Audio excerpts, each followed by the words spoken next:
nous sommes dans l'écrin marocain, nous sommes dans le joyau marocain du continent africain.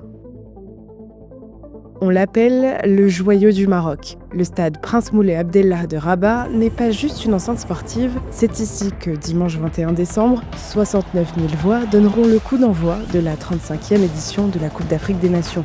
Mais revenons 2 ans en arrière, lorsque le stade n'était pas vraiment taillé pour accueillir un tel événement. Sauf que sans stade, pas de CAN. Alors le Maroc se lance un pari fou, construire une arène calibrée pour la CAN 2025 et par la même occasion pour la Coupe du Monde de la FIFA 2030. Pour relever ce défi, le Royaume fait appel à Populous, un cabinet d'architecture internationale à l'origine de milliers d'infrastructures sportives. Un projet inédit attend alors François Clément, l'architecte aux commandes de l'opération.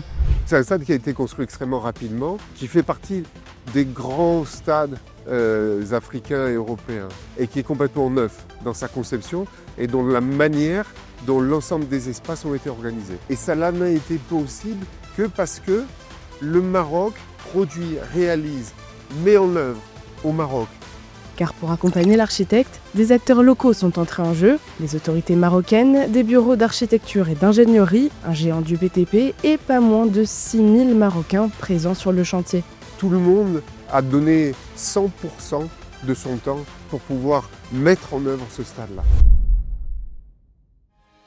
24 mois plus tard, le voilà, un stade flambant neuf, conforme aux exigences internationales. Alors oui, tout est allé très vite, mais aucun détail n'a été laissé au hasard. Prenons d'abord l'extérieur. Le stade enfile une armure de 19 000 panneaux en aluminium, découpés un par un, et l'ensemble déployé sur 110 000 m² de façade. Cette enveloppe exceptionnelle découle de sources d'inspiration qui sont différentes. L'entrelac des feuilles de palmier qu'on retrouve dans toutes les grandes avenues de Rabat et le point de Fès. Nous avons allié en fait les conceptions les plus contemporaines avec l'utilisation d'un modèle paramétrique avec l'artisanat marocain. Autre prouesse signée Populous, le COP. Imaginez 23 000 supporters dans le virage sud, prêts à faire trembler le stade. Un match de club comme derrière les Lions de l'Atlas. On a un gradin qui est à l'anglaise, c'est-à-dire qu'on n'a pas de piste d'athlétisme, on est très très proche du terrain. On va se retrouver avec un gradin bas et un gradin haut qui lui a été projeté devant